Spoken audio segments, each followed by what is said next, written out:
स्वागत है आपका अपने YouTube channel study with Shiv Pratap Singh में।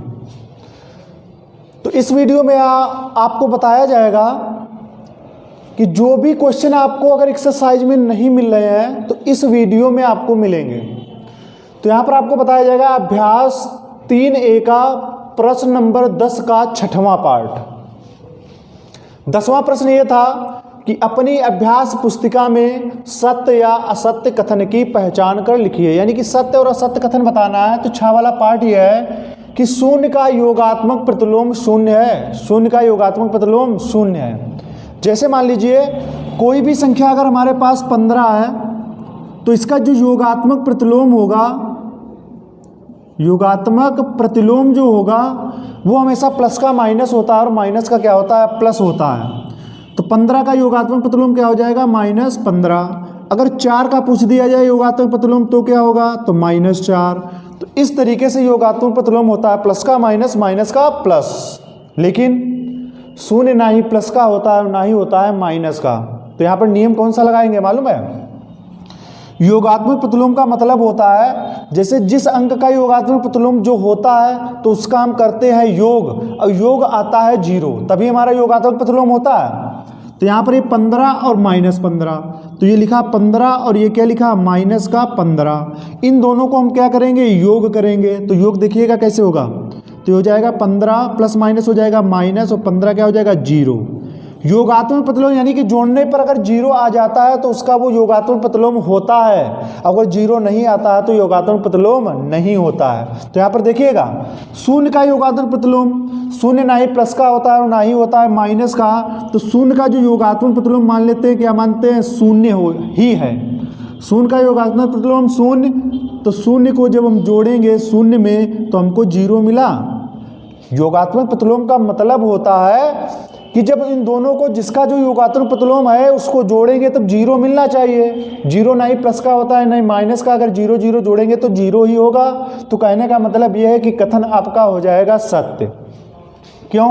क्योंकि जिस अंक का जो भी योगात्मक प्रतिलोम होता है उसको जब हल करते हैं यानी कि जोड़ते हैं तो शून्य आता है। तो यहाँ पर शून्य प्लस शून्य करेंगे तो हमको क्या मिलेगा, शून्य। तो ये जो आपका कथन होगा वो क्या हो जाएगा, सत्य हो जाएगा।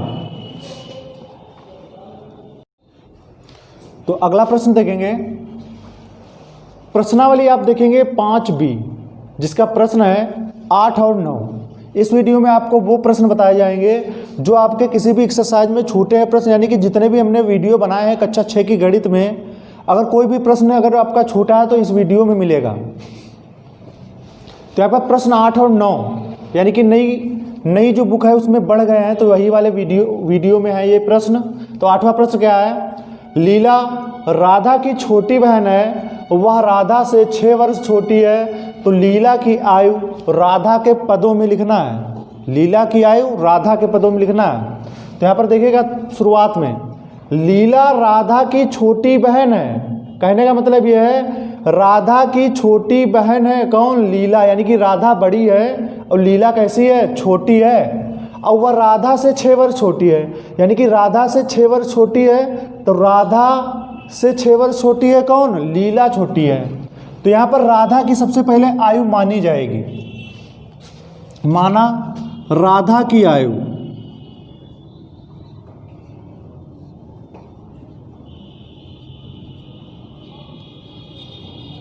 जो भी आयु मानेंगे वो मानेंगे x वर्ष। माना राधा की आयु बराबर x वर्ष।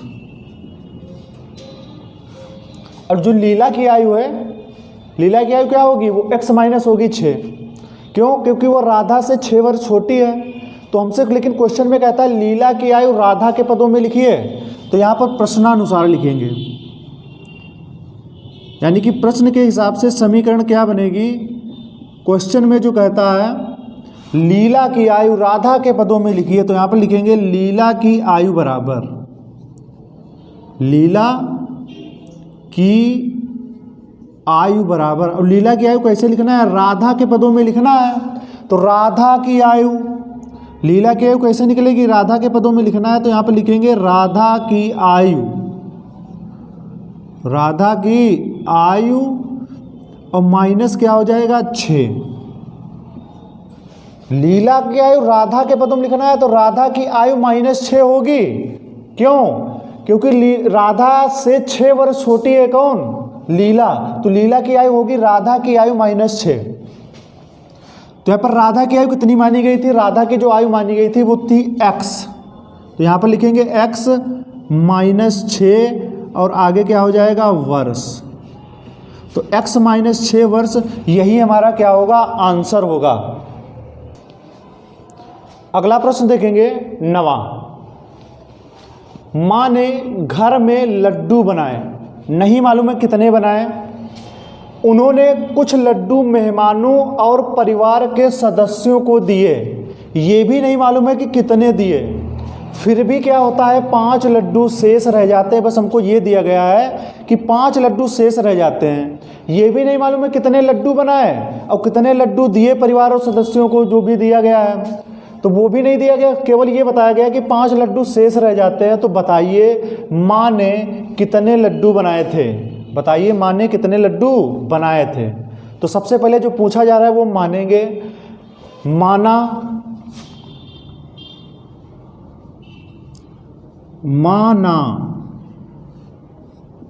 माँ ने कुल, माना माने कुल x लड्डू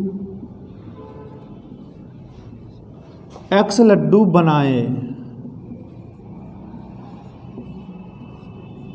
माना माँ ने कुल x लड्डू बनाए। फिर इसके बाद हम क्या है? उन्होंने कुछ लड्डू मेहमानों और परिवार के सदस्यों को दिए। तो यहाँ पे लिखेंगे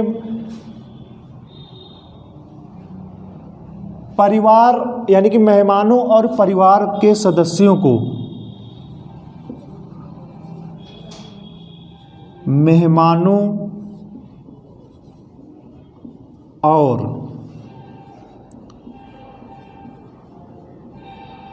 परिवार के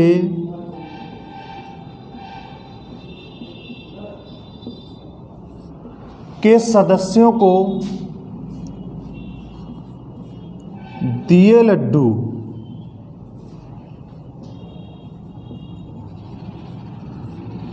बराबर कुल माने थे x और जो दिए हैं वो हमको मालूम तो है नहीं। तो मेहमानों और परिवार के सदस्यों को दिए लड्डू, मेहमानों और परिवार के सदस्यों को दिए लड्डू, यहाँ पर हमने माना है x, तो हम दोबारा x नहीं मान सकते हैं। हमको ये भी नहीं मालूम है कितने लड्डू दिए हैं, तो यहाँ पर हम कुछ दूसरा अक्षर मान लेंगे। क्या मान लेंगे? y मान लेंगे। और फिर भी क्या कहता है? 5 लड्डू शेष रह जाते हैं। तो यहाँ पर प्रश्नानुसार समीकरण बनेगी। प्रश्नानुसार क्या बनेगी? समीकरण। समीकरण क्या बनेगी? देखिएगा। तो पूछा यही जा रहा है कि बताइए माँ ने कितने लड्डू बनाए। तो समीकरण जो बनेगी, तो कुल लड्डू में से, जैसे मान लो कुल लड्डू बनाए कितने? x। तो यहाँ पर हम सबसे पहले लिखेंगे x, ये कुल लड्डुओं की संख्या है। और उसके बाद में क्वेश्चन को पढ़कर ही समीकरण बनती है। माँ ने घर में लड्डू बनाए, कितने बनाए? वो हमने माने थे x। उन्होंने कुछ लड्डू मेहमानों और परिवार के सदस्यों को दे दिए, यानी कि जितने भी लड्डू बनाए होंगे तो परिवारों और मेहमानों को जो देगा तो कुल में से कम हो जाएंगे ना। तो यहाँ पर क्या होगा? यहाँ पर लगेगा माइनस का निशान, और मेहमानों और परिवार के सदस्यों को जो लड्डू दिए गए थे वो कितने दिए गए थे? y दे दिए गए थे। अंकों में नहीं मालूम है लेकिन y दे दिए गए। तो कुल लड्डू में से कम हो जाएंगे जब किसी को दे देंगे। तो लेकिन फिर भी क्या कहता है? फिर भी 5 लड्डू शेष रह गए। तो बराबर क्या हो जाएगा? यहाँ पर हो जाएगा 5 लड्डू शेष रहेगा, यानी कि कुल लड्डू बनाए थे x, उसमें से कुछ मेहमानों को दे दिया, लेकिन 5 लड्डू क्या हो जाते हैं? शेष रह जाते हैं। यहाँ पर देखिएगा, ये फिर भी 2 बार आ गया है। तो यहाँ पर x माइनस वाई बराबर क्या हो जाएगा? 5 हो जाएगा। अब इसको हम हल करेंगे। तो यहाँ पर हमको निकालना है x का मान, क्योंकि माना माँ ने कुल x लड्डू बनाए थे ना, तो x का मान निकालेंगे। वैसे क्या होता है? संख्या एक तरफ जाती है, चर एक तरफ जाते हैं, यानी कि x y y जो भी होते हैं सजातीय पद। लेकिन यहाँ पर क्या करना है? हमको केवल x का मान निकालना है। तो y चला जाएगा उधर, ये y जो है माइनस का है, उधर जाएगा तो प्लस का हो जाएगा। तो x बराबर क्या हो जाएगा? 5 + y, 5 + y। तो x का मान आ गया है। बस यही वाला आंसर होगा, यानी कि x बराबर 5 प्लस वाई, और 5 प्लस वाई क्या होगा हमारा आंसर होगा। तो लिख देंगे अतः माने, अतः माने कुल 5 प्लस वाई या वाई प्लस 5, अतः माने कुल 5 प्लस वाई लड्डू बनाए। यहाँ पर अगर कोई हमको संख्या दी होती है, जैसे मान लीजिए यहाँ पर माँ ने घर में लड्डू बनाए, मान लीजिए यहाँ पर 10 लड्डू बनाए, 10 या यहाँ पर मान लेते हैं 15। तो माँ ने घर में जो लड्डू बनवाए वो कितने बनवाए 15। उसने कुछ लड्डू अपने मेहमानों को और सदस्यों को दे दिए, कुछ लड्डू, और हम इसको नहीं मालूम है कि कितने दे दिए। और फिर भी क्या कहता है 5 लड्डू शेष रह जाते हैं। तो यहाँ पर कुछ लड्डू जैसे हमने दे दिए, तो यानी कहने का मतलब 15 बनाए होंगे, उसमें से कितने दिए गए होंगे 10 मेहमानों को दे दिए गए होंगे, तभी तो 5 बचेंगे। तो बनेगा कैसे ये?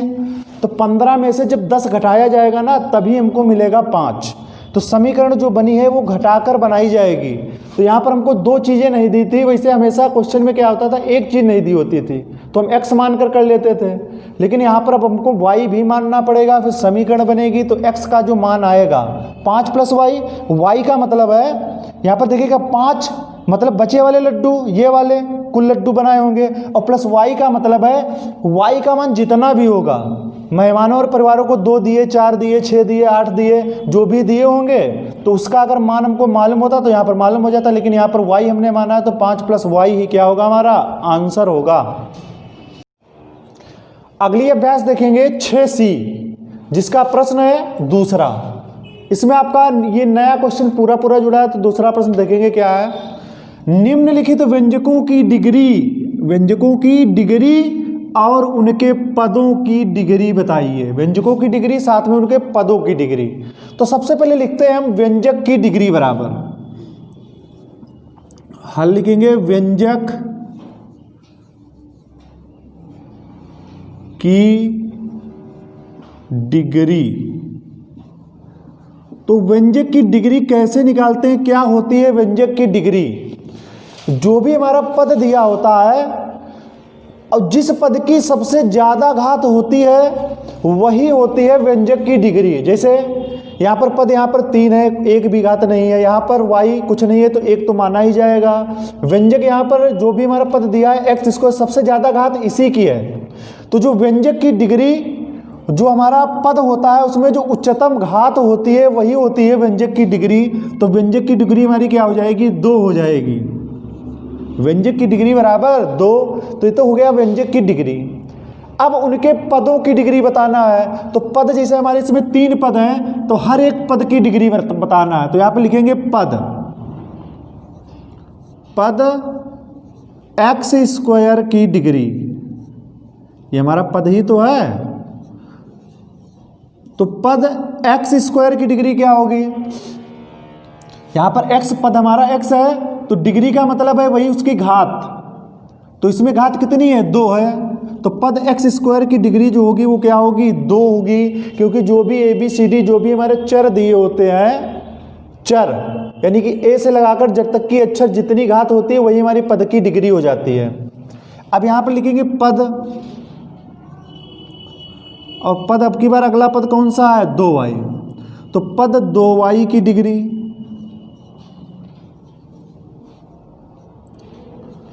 तो यहां पर समझिएगा पद 2y की डिग्री का मतलब यहां पर जो XYZ जो भी हमारा अक्षर होगा इसकी घात 1 भी नहीं दी है। तो जब कुछ नहीं दिया होता है तो इसकी घात 1 तो मानी ही जाती है। मानी जाती है कि नहीं मानी जाती है? तो यहाँ पर जो 2y की जो डिग्री हो जाएगी वो हो जाएगी 1। अब हमारा बचा पद 3 की डिग्री। तो यहाँ पर लिखेंगे पद 3 की डिग्री।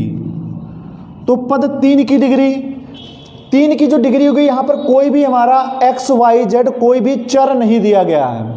जब कोई भी चर नहीं है केवल अंक है तो उस पद की जो डिग्री होगी वो होगी 0। क्या होगी 0। तो आपकी समझ में आया होगा। अगर आपकी नहीं आया है तो थोड़े से और आगे पार्ट देखेंगे, 4 पार्ट है ना, तो पूरी तरीके से आपको समझ में आ जाएगा। अगला पार्ट देखेंगे दूसरा, यहाँ पर दिया गया 3x क्यूब यानी कि 3x की घात 3 प्लस 4x की घात 2y। तो सबसे पहले हम लिखेंगे व्यंजक की डिग्री। व्यंजक की डिग्री क्या होता है? व्यंजक की डिग्री, तो व्यंजक की डिग्री वो होगा, चाहे ये पद हो या चाहे ये पद हो, चाहे आगे हो चाहे पीछे हो, जिसकी घात सबसे अधिक होगी ना वही हमारी व्यंजक की डिग्री होगी।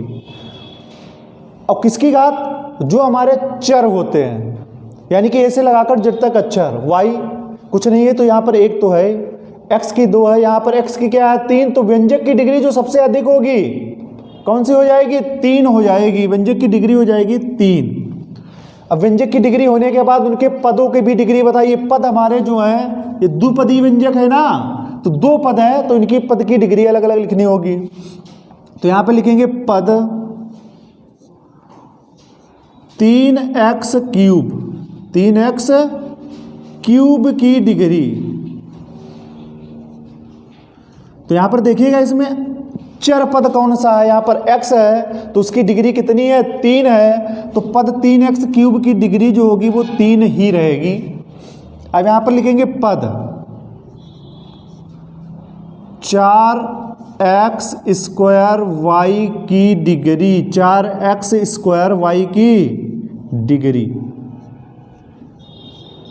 यानी कि 4x की घात 2 y की डिग्री। अब इसमें देखिएगा बहुत ध्यान से, x की डिग्री कितनी है? 2, y की कुछ नहीं है, तो एक तो आपको साफ साफ दिख रहा है कि ये एक बार तो है ही, तो यहाँ से 2 और यहाँ से 1, तो इन दोनों के जुड़ जाएगा तो 2 कितना हो जाएगा? 4x स्क्वायर y की जो डिग्री होगी वो कितनी होगी? 3 होगी। कैसे हुआ? x 2 डिग्री है, y कुछ नहीं है तो 1 है, तो 2 कितना हो जाएगा? 3 डिग्री। तो देखेंगे अगला पार्ट तीसरा, अगला पार्ट देखेंगे तीसरा। सबसे पहले लिखेंगे व्यंजक की डिग्री बराबर व्यंजक की डिग्री। तो देखिएगा किस व्यंजक की सबसे अधिक घात है? सबसे अधिक जो घात है वो है 4। यहाँ पर तो 1 ही है, कुछ नहीं है तो 1, यहाँ पर 2 है, यहाँ पर 1 है। तो व्यंजक की जो अधिकतम जो डिग्री होगी वो जो सबसे ज़्यादा जिस चर की सबसे अधिक घात होगी वही व्यंजक की डिग्री होगी। तो इसमें क्या हो जाएगा? व्यंजक की डिग्री हो जाएगी 4। अब उनके पदों की भी डिग्री लिखना है, तो पद हमारे 1, 2, 3, 4, इन चारों पदों की भी डिग्री लिखेंगे। तो यहाँ पर लिखेंगे पद, पद में पूरा पद ले लिया जाता है, 5x की घात 4 की डिग्री बराबर। तो इसमें जो डिग्री यहाँ पर देखिएगा चर, चर कौन सा है? x है, इसकी डिग्री कितनी है? 4, तो यहाँ पर 4 लिख देंगे। अब 7xy स्क्वायर, तो यहाँ पर लिखेंगे पद 7xy स्क्वायर की डिग्री बराबर। तो यहाँ पर देखिएगा फिर से ध्यान से, यहाँ पर ये ना देख लेना कि y की घात 2 है तो डिग्री यही हो जाएगी। यहाँ पर y की घात 2 है, यहाँ पर कुछ नहीं है, तो यहाँ पर x की भी घात कितनी है? 1 है, तो 2 1 मिलकर क्या हो जाएगा? 3। तो यहाँ पर पद 7xy स्क्वायर की डिग्री जो होगी वो होगी 3। अब अगला पद कौन सा है? पद अगला पद है 2x, तो 2x की डिग्री बराबर 2x की डिग्री। तो यहाँ पे चर पद कौन सा है? हमारा चर पद है x, तो x की कोई भी डिग्री नहीं है तो 1 तो मानी ही जाएगी, क्योंकि आपको साफ साफ दिख रहा है x एक बार तो है ही। तो पद 2x की डिग्री जो होगी वो होगी 1। अब लिखेंगे पद 3, पद 3 की डिग्री। तो पद 3 यानी कि केवल हमारा अंक ही तो दिया है, यहाँ पर हमारा कोई चर ही नहीं दिया है। जब कोई चर नहीं दिया है, केवल हमसे अंक की डिग्री निकालना हो तो वो हो जाती है 0। क्योंकि हमसे कोई भी चर यहाँ पर नहीं दिया है, एक्स वाई जेड कुछ भी नहीं दिया है, तो केवल 3 है, तो पद 3 की डिग्री जो होगी वो होगी 0। चौथा पार्ट देखेंगे। सबसे पहले क्या लिखेंगे, व्यंजक की डिग्री बराबर, व्यंजक की डिग्री बराबर सबसे अधिक घात, जिस चर की सबसे अधिक घात होगी वही व्यंजक की डिग्री। तो चर हमारा एक ही तो है y, y की घात कितनी है 2, तो व्यंजक की डिग्री जो होगी वो क्या होगी 2। अब पद की डिग्री, 2 पद हैं, इन दोनों पदों की डिग्री लिखेंगे, तो पद y स्क्वायर की डिग्री बराबर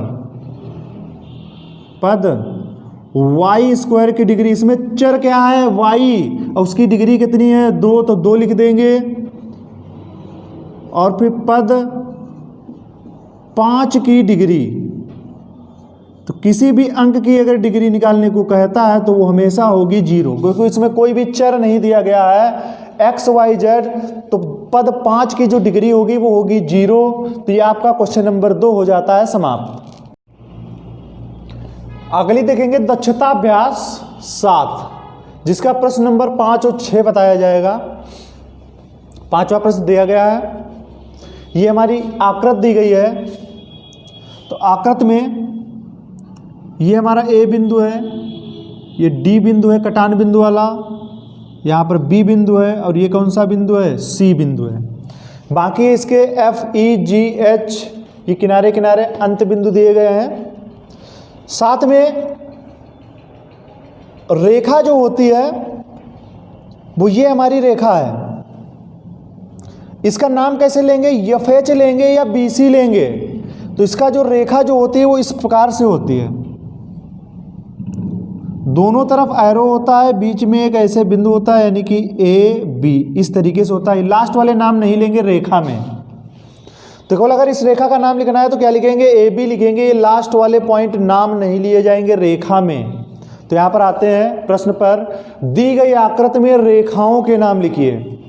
तो रेखा जो होगी हमारी 4 रेखाएं हैं, 1 2 3 4, इनके हम नाम लिखेंगे। तो यहाँ पर देखिएगा, सबसे पहले रेखा लिखेंगे ए बी, ये सीधी वाली है यानी कि ये वाली रेखा ए बी, लास्ट वाले के और ई नहीं लेंगे तो ए बी रेखा। तो यहाँ पर लिखेंगे रेखा ए बी, रेखा का साइन लगा देंगे, बस ये हो जाएगी रेखा ए बी। इस वाले का नाम क्या है डी सी, डी सी लिखिए या सी डी लिखिए, रेखा क्या हो जाएगी सी डी, कामा। अब ये वाली लिखेंगे, इसका नाम है ए डी, तो रेखा का निशान रेखा ए डी कामा रेखा, फिर इसका नाम क्या है बी सी। ये जो रेखाओं के नाम लिखे गए हैं, ए बी लिखिए या बी ए लिख दीजिए, सी डी लिखिए या डी सी, इस तरीके से आगे पीछे कर सकते हैं। दूसरा क्या है, आकृत की उन रेखाओं के नाम लिखिए जो बिंदु ए से होकर जाती हैं। बिंदु ए, यहाँ यहीं पे तो है ये हमारा बिंदु, तो बिंदु ए से कौन सी रेखा जाती है, एक तो ये रेखा जाती है बिंदु ए से, और एक दूसरी ये रेखा जाती है, और तो कोई जाती नहीं है। तो इस रेखा और इस रेखा का नाम लिख देंगे। तो इसका नाम क्या लिखेंगे, इस रेखा का नाम ए डी, तो यहाँ पे लिखेंगे रेखा ए डी, और रेखा ए डी, और रेखा इस वाले का नाम क्या है A B, Rekha A D और रेखा ए बी, यानी कि वो रेखाएं हैं ए डी और ए बी जो बिंदु ए से होकर जाती हैं। तीसरा क्या है, आकृत में बंद आकृत का नाम लिखिए। ये आपके क्वेश्चन पुरानी किताब से थोड़े बढ़े हुए हैं, ये 3 क्वेश्चन, तो इसीलिए हमने पूरा बता दिया है। तो आकृत में बंद आकृत का नाम लिखिए। बंद आकृत खुला आकृत देख लीजिएगा, जैसे कोई भी फिगर बना रहे हैं हम, जैसे हम सर्किल बना रहे हैं, तो यह प्रकार की नोक यहाँ पर होगी, पेंसिल की नोक यहाँ पर होगी। तो सर्किल जब बनाएंगे इस प्रकार से, अगर इसको यहीं तक छोड़ दिया जाए तो ये हमारी हो जाती है खुला आकृत। अगर यहीं से चलकर पूरे जहाँ से चलते हैं अगर वहीं पे समाप्त हो जाए तो ये हमारी हो जाती है बंद आकृत। बंद आकृत का मतलब बिल्कुल बंद है, तो इसके बाहर कुछ यहाँ पे कोई भी फिगर खुला नहीं होगा। जैसे हम स्क्वायर बना रहे हैं, तो अगर इस तरीके से है तो ये हमारी खुला आकृत है। बंद आकृत कब होगी? जब ये बिल्कुल बंद हो जाएगी। तो इस प्रकार से ये खुला आकृत और बंद आकृत होती है। तो आकृत में बंद आकृत का नाम लिखिए। तो एक हमारी बंद आकृत यही वाली होती है जो स्क्वायर के रूप में यहाँ पर हमको दी गई है। तो इसका नाम ADCB इस तरीके से क्रम में लिखेंगे, इस तरीके से, चाहे इधर चलिए या इधर चलिए, इस तरीके से लिखेंगे। ऐसे नहीं लिख सकते हैं कि ACDOB, ऐसे कोई रेखा गई नहीं है ना, तो यहाँ पर इस तरीके से नाम बिल्कुल भी नहीं लिखेंगे। तो यहाँ पर ऐसे लिख देंगे ABCD, या अपना यहाँ चालू कर सकते हैं CDAB, या फिर DC, उल्टा सीधा चल सकते हैं, B से बिल्कुल नहीं चलेंगे। तो हम क्रम से लिख लेंगे, ABCD लिख देंगे। तो आकृत में बंद आकृत का जो नाम है वो है ABCD। आकृत KADJ कैसी आकृत है? खुली है या बंद? KADJ यहाँ पर देखिएगा, KADJ यानी कि इस तरीके से आकृत हमारी बन रही है KADJ की। तो ये जो आकृत है यहाँ पर देखिएगा KADJ, तो कैसी आकृत है? ये खुली आकृत है। तो यहाँ पर क्या लिख देंगे? खुली लिख देंगे, खुली या बंद। तो यहाँ पर हो जाएगी ये खुली आकृत। KAL यानी कि यहाँ से अगर इस रेखा को बनाए, यहाँ से बनाए, इस तरीके से जाएगा तो ये तो खुली आकृत हो गई। तो यहाँ पर ये भी क्या हो जाएगा? खुली। तो ये आपका हो जाता है क्वेश्चन नंबर 5वां। अब देखेंगे 6वां। अगला प्रश्न देखेंगे 6वां। पहले जो आपका क्वेश्चन था फिगर में बाकी सब सेम था, यहाँ पर D डैश की जगह पर E था, D डैश की जगह पर क्या था? E। साथ में पहले जो प्रश्न दिया गया था क्वेश्चन नंबर 6, यानी कि यहाँ तक की, ये वाला नीचे वाले पार्ट नहीं थे, यहाँ तक की ये प्रश्न दिया गया था और ये इसका फिगर दिया थक गया था, बस इतना ही करना था। लेकिन यहाँ पर फिगर D डैश हो गया है और ये 1 2 3 पार्ट बढ़ गए हैं। तो जो पहला क्वेश्चन है वो बिल्कुल सेम क्वेश्चन नंबर 6, यानी कि निम्नांकित आकृत में एक बिंदुगामी रेखा है और उनके संगमन बिंदु लिखिए, ये है। पार्श्व आकृत में एक बिंदुगामी रेखा है, उनके संगमन बिंदु लिखिए, यानी कि ये दोनों एक ही बात है। तो यहाँ पर जो पहला पार्ट जो आपका हल होगा बिल्कुल यही वाला जो क्वेश्चन नंबर 6 दिया था पहले का, पहले जो कॉपी में छपा था तो यही वाला था। तो इसका वीडियो यानी कि इसका जो आंसर होगा यही वाला होगा, इन दोनों का यानी कि सेम है आंसर। तो यहाँ तक की हो जाएगा। तो यहाँ तक कि ये वाला वीडियो आप प्लेलिस्ट में जाकर क्लास 6 में यानी कि दक्षता अभ्यास 7 में आप देख सकते हैं इस वाले प्रश्न को, पहला पार्ट। जैसे ये वाला पहले इतना दिया गया था केवल, तो जिसका जो हल है वो यही पहले वाला है। अब इसके 2 पार्ट और देख लेंगे, सेकेंड और थर्ड। पार्श्व चित्र में AFB खुली आकृत है या बंद? तो खुली आकृत बंद आकृत तो बहुत सरल होता है। तो देखेंगे AFB कहाँ पर है? F कहाँ पर है? F, और B कहाँ पर है? ये। तो ये जो हमारी AFB होगी ये त्रिभुज जैसा बनता है, तो ये होगी हमारी बंद आकृत। तो यहाँ पर हम क्या लिख देंगे? बंद लिख देंगे। तो ये इसका आंसर हो गया। पार्श्व चित्र में FDD-P, FDD- और ये हमारी इस रेखा का नाम क्या था? P था। पार्श्व चित्र में FDD-P कैसा क्षेत्र है? क्षेत्र, अंता क्षेत्र, बाह्य क्षेत्र और एक हमारा होता है सीमांत क्षेत्र। तो आकृत के अंदर का ये पोर्शन है यानी कि FDD-P। तो ये जो हमारा हो जाएगा पार्श्व चित्र में FDD-P कैसा क्षेत्र है? तो ये हो जाएगा हमारा अंता क्षेत्र,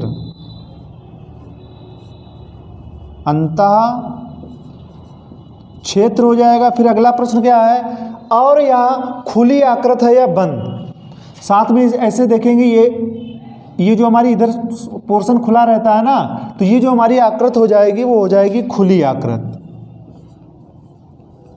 तो ये आपके 2 प्रश्न आपके नए बड़े थे, ये वाले हमने बता दिए हैं। बाकी जो आपका पिछला वाला क्वेश्चन यानी कि वो अपना पुराना ही क्वेश्चन है, तो आप प्लेलिस्ट में जाकर देख सकते हैं। अब देखेंगे दक्षता अभ्यास 8। इसका प्रश्न है दूसरा और छठवां, ये नया क्वेश्चन है यानी कि पुरानी बुक से नया। वैसे फिर भी हमने दक्षता अभ्यास 8 एक ही एक्सरसाइज है, इसीलिए हमने प्रयास कीजिए कि सभी क्वेश्चन हमने बताए थे, इसलिए क्योंकि आपको संपूर्ण जानकारी नहीं मिलती थी दक्षता अभ्यास 8 से केवल। तो प्रयास कीजिए कि हल बताए थे उसमें आप समपूरक कोण और लंब पूरक या कोटपूरक कोण उसमें निकाले गए थे, आप वो वाला वीडियो भी देख सकते हैं, अन्यथा आपके हमने ये वाले क्वेश्चन बता दिए हैं तो इसी में से देख लेना। क्या दिया गया है क्वेश्चन? कोणों 60 डिग्री, 120 डिग्री, 140 डिग्री, 150 डिग्री के समपूरक कोण ज्ञात कीजिए। समपूरक कोण, किसी भी कोण का अगर समपूरक कोण निकालना है तो 180 डिग्री में से घटाना पड़ेगा। तो यहां पर लिखेंगे 60 डिग्री का समपूरक कोण बराबर 60 डिग्री का संपूरक कोण बराबर, संपूरक कोण निकालने के लिए हमने बताया है 180 डिग्री में से घटाना पड़ेगा। क्या घटाना पड़ेगा? जो भी कोण निकाला जा रहा है तो बराबर क्या आ जाएगा? 180 में से जब 60 घटाएंगे ना तो आ जाएगा 120 अंश। अब निकालेंगे 120 डिग्री का संपूरक कोण, तो 120 डिग्री का संपूरक कोण ऐसे ही रहेगा, तो यहाँ पर लिखेंगे हम 180 डिग्री माइनस 120 डिग्री, तो बराबर क्या हो जाएगा? 180 में से 120 जाएगा तो बचेगा 60 डिग्री। अब निकालेंगे हम 140 डिग्री का संपूरक कोण बराबर, तो 180 डिग्री में से घटाएंगे 140 डिग्री तो बचेगा हमारा 40 डिग्री। तो 140 का जो संपूरक कोण होगा वो होगा 40 डिग्री। क्यों? ऐसे दो कोण जिनको अगर जोड़ा जाए तो योग होगा 180 डिग्री। 140 में से जब 40 जोड़ेंगे तो वो संपूरक कोण कहे जाएंगे अगर योग 180 डिग्री आता है तो 60 डिग्री का जैसे हमने संपूरक कोण निकाला तो 180 में से घटाएंगे 60 तो क्या बचेगा? 120। तो 60 डिग्री का संपूरक कोण क्या हुआ? 120। इन दोनों कोणों का योग कितना होगा? 180। अब 150, तो 150 डिग्री का संपूरक कोण बराबर, यहाँ पे डैश डैश का मतलब है इसके नीचे का ही रहेगा, संपूरक ही रहेगा, कोण ही रहेगा। तो यहाँ पर लिखेंगे हम 180 डिग्री माइनस 150 डिग्री बराबर क्या हो जाएगा? 30 डिग्री आंसर निकल के आ जाएगा। ये आपके निकल के आ जाते हैं संपूरक कोण। अब देखेंगे छठवां प्रश्न। अगला प्रश्न देखेंगे छठवां, निम्नांकित कोणों के कोटपूरक कोण ज्ञात कीजिए। कोटपूरक का दूसरा नाम इसे हम बोलते हैं लंब पूरक भी। कोटपूरक लंब पूरक, अगर क्वेश्चन में कहता है निम्नांकित कोणों के लंब पूरक कोण ज्ञात कीजिए तब भी आपको यही करना है, कोटपूरक कहता है तब भी आपको यही करना है। तो सबसे पहले दिया गया 30 डिग्री, तो यहां पे लिखेंगे 30 डिग्री का कोटपूरक, यहां पे लिखा गया है तो लिखेंगे कोटपूरक कोण बराबर 30 डिग्री का कोटपूरक कोण बराबर। तो किसी भी कोण का अगर कोटपूरक कोण निकालना है तो 90 डिग्री से घटाना पड़ेगा, यानी कि ऐसे दो कोण जिनका योग 90 डिग्री होता है तो वो कोटपूरक कोण कहलाते हैं। जैसे 30 डिग्री का कोटपूरक कोण, तो ऐसे दो कोण, यानी कि एक कोण ये हुआ तो ऐसा दूसरा कोण कौन सा होगा जिनको जोड़ने पे 90 डिग्री हो जाए, तो वो हमारा होगा 60। तो 60 और 30 क्या हो जाएगा? 90 अंश। तो इन दोनों कोणों का योग 90 अंश होगा तो कोटपूरक कोण होंगे। तो यहाँ पर 30 डिग्री का कोटपूरक कोण अगर निकालना है, किसी भी कोण का कोटपूरक कोण निकालना है तो 90 डिग्री से घटाया जाएगा। जिस कोण का भी निकालना है तो 30 अंश का निकालना है तो 90 डिग्री माइनस 30 डिग्री बराबर कितना आ जाएगा? 60 डिग्री आंसर आ जाएगा। अब 60 डिग्री का, तो यहाँ पे लिखेंगे 60 डिग्री का कोटपूरक कोण बराबर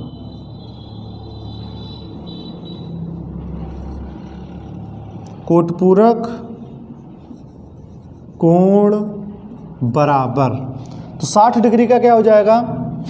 तो 90 डिग्री में से घटाया जाएगा 60 डिग्री तो बराबर कितना आ जाएगा? 30 डिग्री।